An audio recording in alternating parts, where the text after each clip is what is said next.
Hi,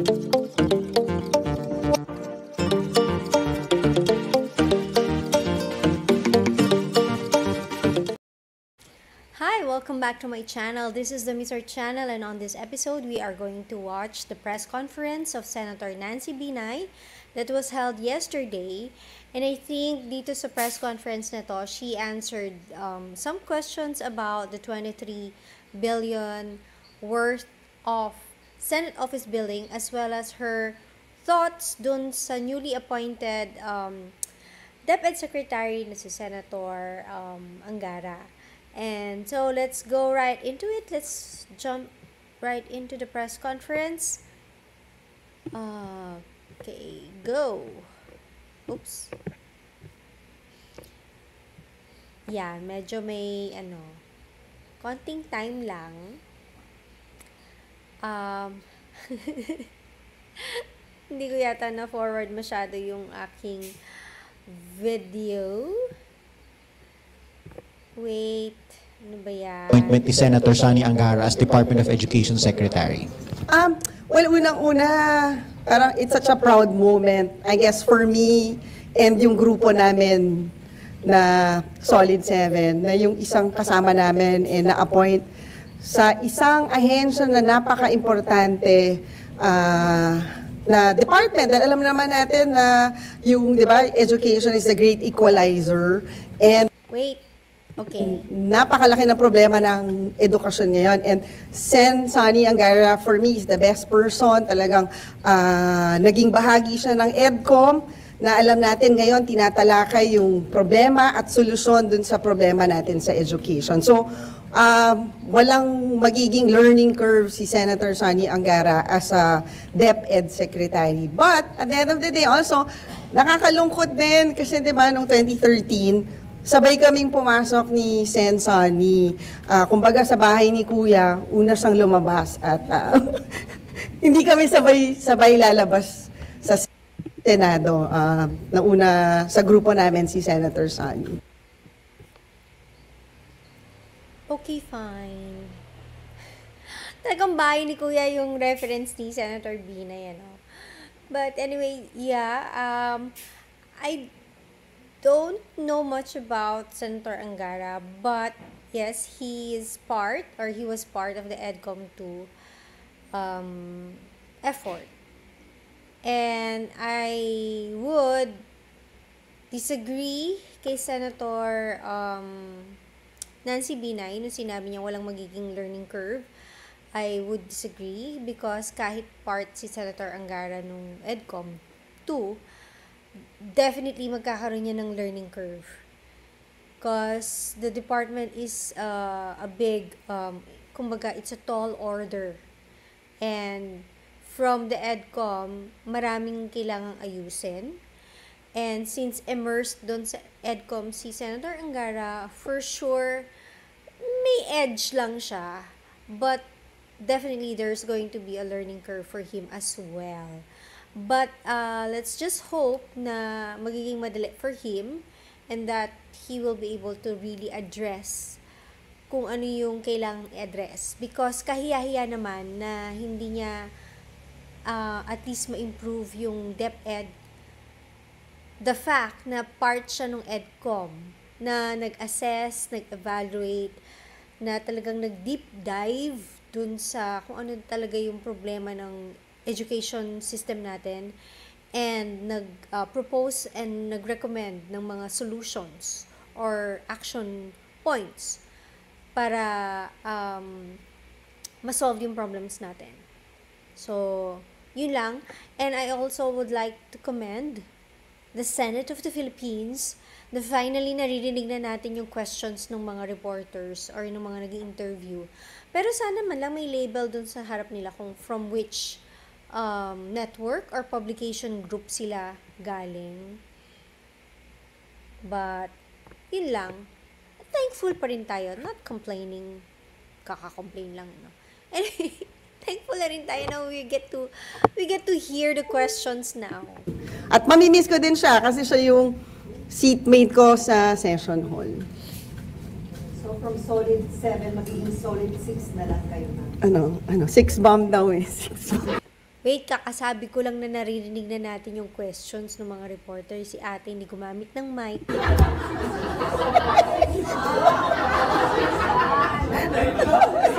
Tuloy na rin. Alive ba to? Sorry. Sino nagtatawanan? Ulit. Seatmate ko sa session hall. So from solid 7, magiging solid 6 na lang kayo na. Six bomb daw eh. Six bomb.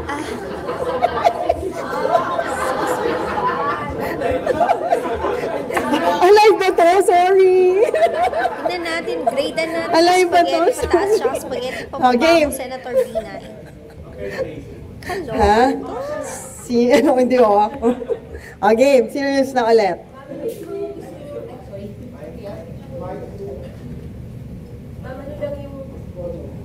Yan. Ma'am, ano lang yung mga gusto nyong tutukan ni Senator Angara pagdating sa education sector? Yung tingin yung mga pinaka-problema ngayon? Yes, kasi, well, I've actively participated dun sa mga hearing ni Senator Sherwin Gatchalian sa Committee on Basic Ed. And dun sa mga resource persons na nai-invite namin, paulit-ulit na parang there's really a need to strengthen our curriculum. And I think, Keyword, paulit-ulit. So, they know. They know. And they are aware. Wait. They are aware na parang hindi na-solve or hindi na-address yung mga issues natin dyan sa DepEd or dyan sa department na yan. Because parang for the longest time, it's still a problem. Or those issues or the same problems are still existing. So, yun naman pala. Alam yun naman pala. And kayo na mismo nagsasabing paulit-ulit. So, what now?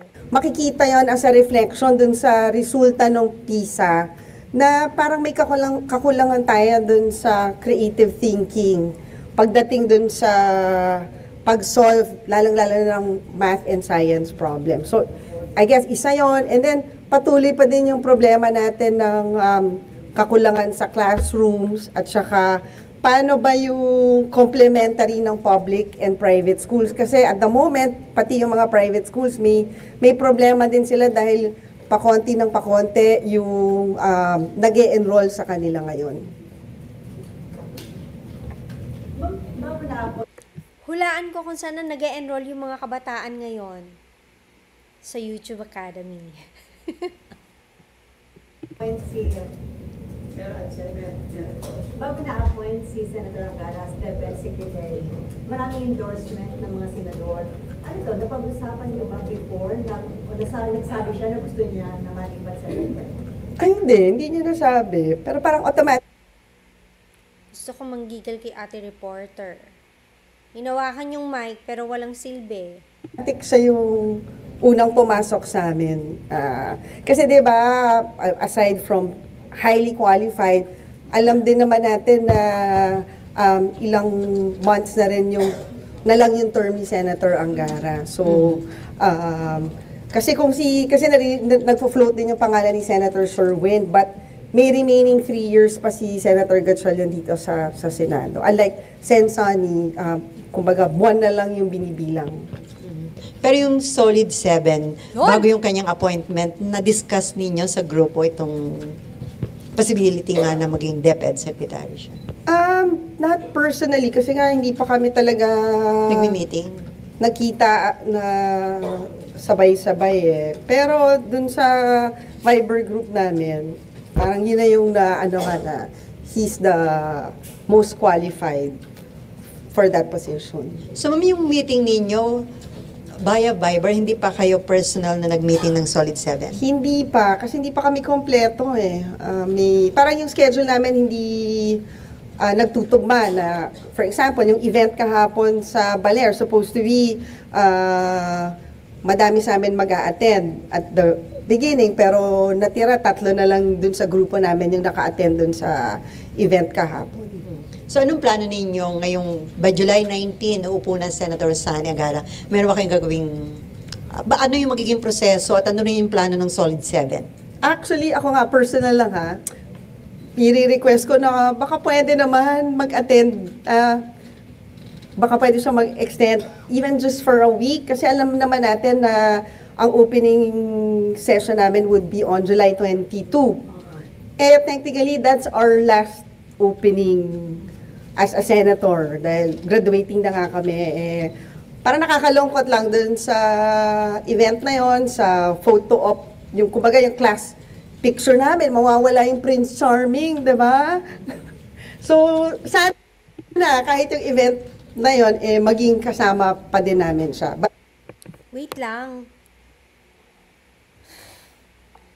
Senator Binay naman, kung photo op lang naman yung kailangan mo, pwede naman siguro siyang mag-visit ng isang araw.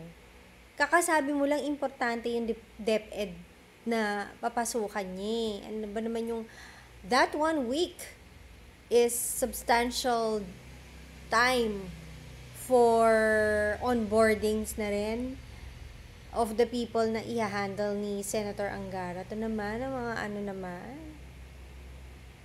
For photo op lang, hindi mo pa... Never ba kayo nagkaroon ng picture? Kung for photo op lang, i-invite nyo isang araw, isang linggo, talaga kailangan mo pa isang linggo? Ba yan? Importante yung DepEd, di ba? Importante yung DepEd department, di ba?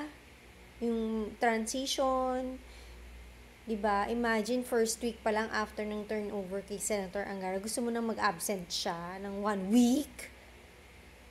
Grabe na. Pang photo op lang talaga, no?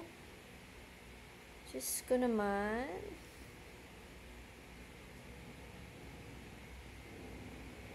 Yung priorities talaga ng mga politicians natin, no? But ang narinig ko nga, yung appointment niya would start ng July 19. So, tingnan natin kung magagawa ng paraan na at least maka-participate pa rin siya sa opening session sa July 22. And then last na lang, ma'am, do you think magiging smooth ang confirmation niya sa CA bilang dati niyong kasamahan? Wala siya magiging problema sa CA? Tingin ko naman, bukod sa walang magiging problema, and you know, since highly qualified and very much competent, kahit anong tanong ang iba to ng CA kay Senator Angara, eh kayang-kaya niyang sagutin yan. Okay. Ma'am, paano yung appointment po ni Sen Sani, how will this affect yung work sa Senate? Kasi considering na siya dapat yung papasok na chairman ng Justice Committee. Yes. Oh, wait! Sorry commercial lang. I know this guy over here. This guy, itong nasa gitna na to, na medyo may white hair na and naka-black jacket and yellow, with yellow highlights, lining. I know him. I used to work with him nung first hindi naman first year. Yeah, first year of working ko. I work with him with the publication before. Tabloid publication before. He's a very good person, very nice person, and yeah. So nice to see him, ano. Talagang nasa newsbeat pa rin talaga siya. And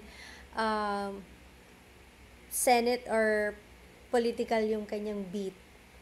So I'm just parang nagulat lang ako seeing him dito sa sa press conference. But yeah. Ilan na lang po yung lawyers dito sa Actually, yun Senate? din nga yung naiisip ko kasi dahil may kakulangan ng abogado ngayon sa Senado, may mga committees kasi na dapat lawyers yung magiging chairperson.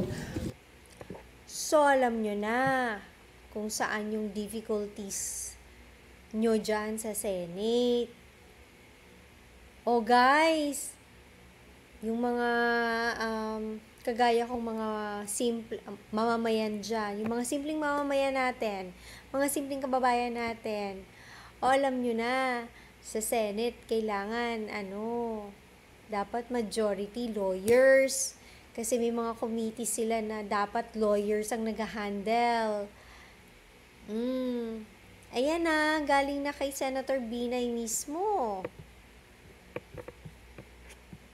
So, hindi ko alam kung sino pa yung lawyer na incumbent na pwedeng mag-take ng place ni Senator Angara kasi si Sentol, nag-resign siya dun sa posisyon na yon, saka siya yung majority floor leader. Si Senator Coco naman, minority floor leader. So, I guess baka yung option is either Sen Alan or Sen Pia, or baka pwede din yung minority floor leader magiging head ng isang committee like yung Committee on Justice. Or pwede din umpisahan na hindi na lawyer yung magiging chairperson ng Committee on Justice. With one less member ang Solid 7, paano yung makaka-apekto kung ano yung magiging plano nyo sana come July 22 onwards? Parang, I think, whether 6 or 7, we will still be the biggest bloc in the Senate. Kahit mawalan kami ng isa. So I think that number can already matter pagdating dun sa magiging direksyon dito sa Senado. Thank you, ma'am. Okay. So, ma'am, as of this time, hindi ba na-decide kung minority o majority ang 6 bam? Hindi talagang wait, natawa naman Inadapt ako. na, ma'am. Inadapt na ang Inadapt na, uy, joke lang yun. Baka magsayaw ako dito bigla. Wait, naalala ko tuloy yung birthday ko. Di ba parang yun yung sinayaw? Wala, pag nagsayaw siya dyan, takbutan niya. Ay, sorry. Ayaw nga. Anyway, at least, yun ma'am, ano na? So, hindi pa nga kasi yung schedule namin, hindi Hindi pa kami nagtutugma. So, hopefully, bago sana July 22, nakapag-usap-usap na kami. Pero ikaw personally, kung ikaw masusunod, sa tingin mo po? Mahirap, mas maigi na Majority pag-usapan na. namin as a group. Yung advantage and disadvantage. But, at the end of the day, ang mahalaga kung saan kami talagang makakatulong sa ating mga kababayan. So, whether it's minority or majority. But at the moment, di ba, yung naging posisyon namin is parang kami yung independent bloc. Mag-move na ako sa new Senate building. Isa ding importante is magawa nyo yung trabaho nyo. Because doing your job will help the people. Ayan na, doon na tayo sa building.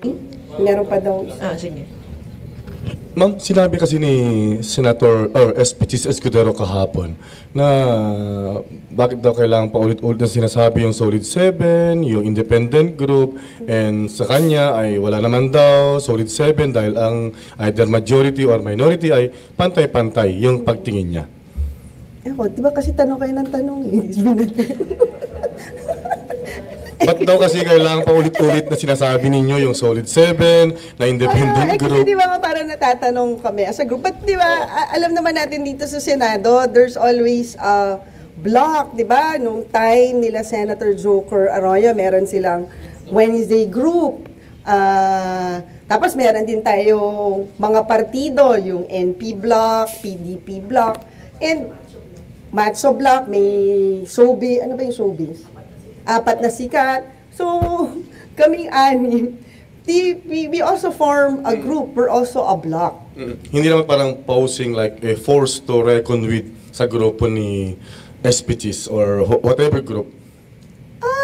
Hindi naman. naman. Parang hindi Okay. naman ganun yung, we're not positioning ourselves na gano'n na magiging kontra kami dito sa Senado, di ba? Parang ang sa amin, we will always take the position na nakikita namin na it will be good for our country. Yung batas ba na yon makakatulong sa ating mga kababayan, or ito bang Dapat batas na lang. tinatalakay, ano yung kailangan namin gawin as a group para maayos siya at mapaganda siya para talagang makatulong sa ating mga kababayan. Thank you, ma'am. Dapat lang.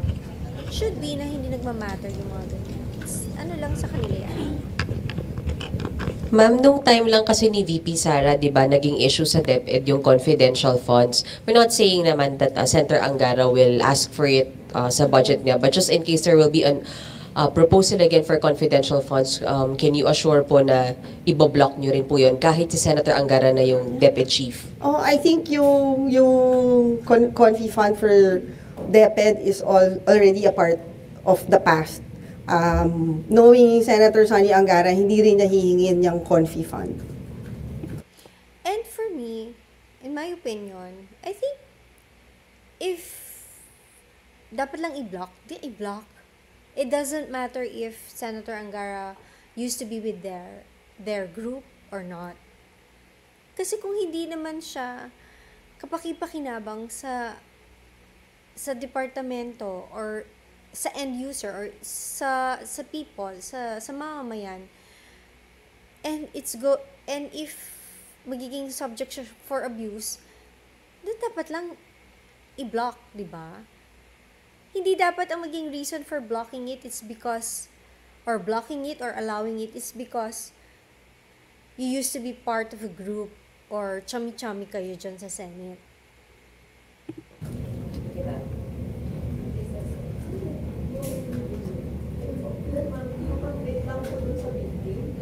Hindi na naman natin naririnig kung ano yung question. Yes, ma'am. Yung sa building daw po, kasi parang natanong ko si Senator Lacson do sa 10.3, hindi din siya familiar. So, yun po. This is yata the first time na magsasalita kayo after nung madaming pag-suspend ng ibang works. Salamat po. Okay, so yung that amount is just a estimate. So technically, it's nothing. Kasi hindi pa naman yan nabibid out. Wait. You cannot say that it's nothing. Like a mere cost estimate is nothing. Ano bang purpose ba't kayo nagko-cost estimate? Ano bang purpose bakit nagkakaroon ng cost estimate ang isang project or ang isang kontrata? 'Di ba? It's to know how much that's gonna cost you. And if kaya, para malaman if kaya or hindi, if approve or not. How can you say na it's nothing? Wala pang ano yan quantities kung ano ba yan. So it's just a budgetary estimate. So, ulit. Nakakainis. Wait lang. Wait. I mean, for a project as big as that, nakita naman natin yung plano or yung rendition nung plano ng building.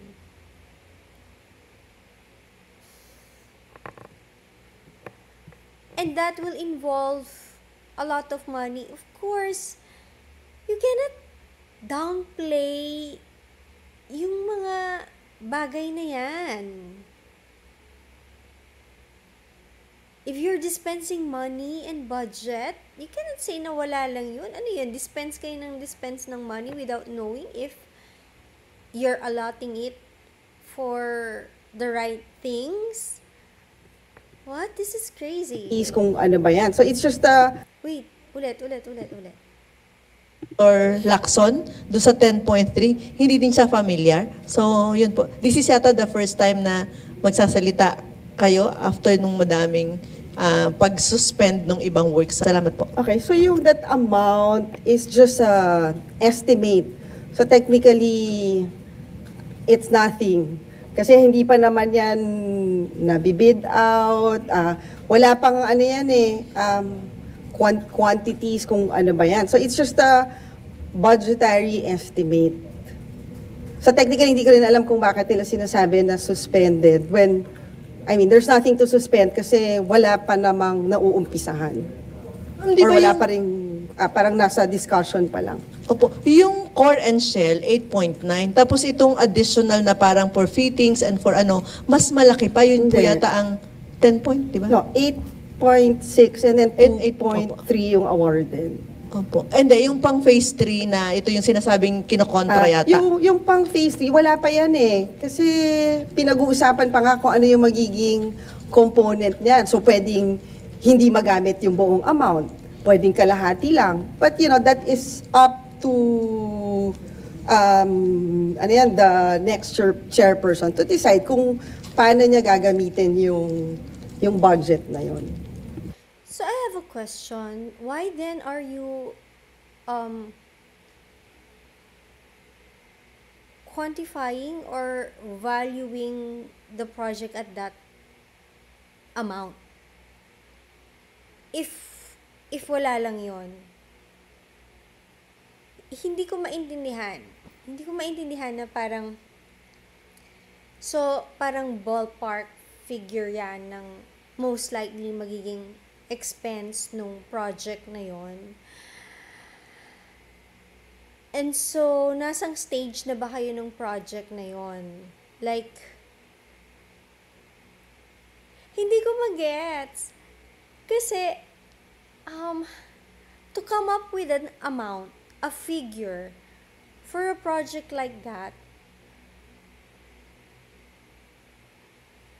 you should have at least like a basis for you to come up with that amount na 8 point something billion.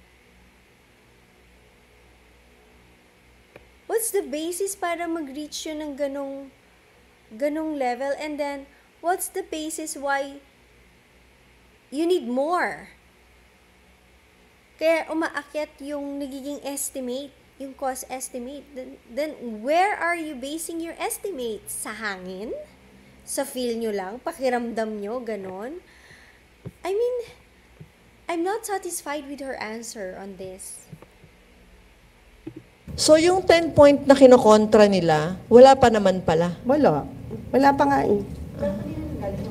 Opo, at The amount, a portion of that came from DPWH.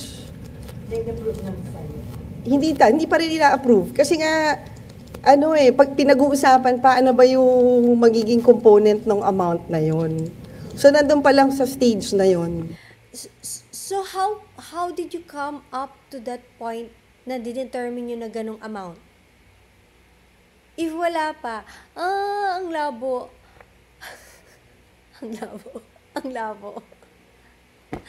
Ang labo nito. Anyway, I'm gonna pause at this time. I think I need a feedback from you guys on this.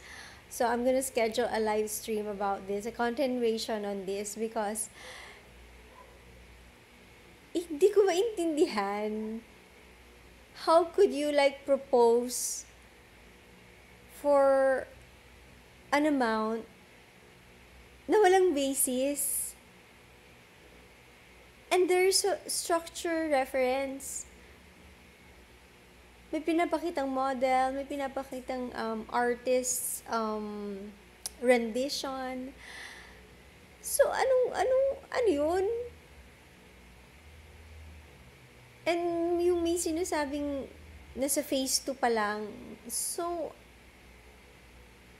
paano kayo umabot ng phase 2 if wala kayong idea on how much yung gugugulin nyo for that kind of project? So, bakit may 8 billion? Bakit may 10 billion if wala pa talaga? Pinapa-approve nyo pa lang. So, ano yung pinapa-approve nyo? Anong naka-attach dun sa 10M or sa 8M that you're still reviewing? So, ano yung nire-review nyo? Bakit hindi mo masagot, Senator? Anyway, yun nga, I'm going to have a part 2 of this, but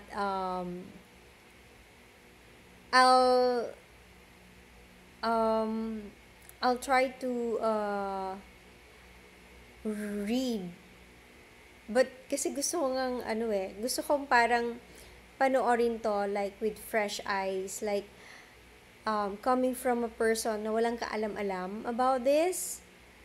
So, let's see if magigets natin kung ano yung reasoning nila on this. If, let's say, ang taong nakakanood or nakakarinig ng mga sagot niya is somebody na wala talagang alam.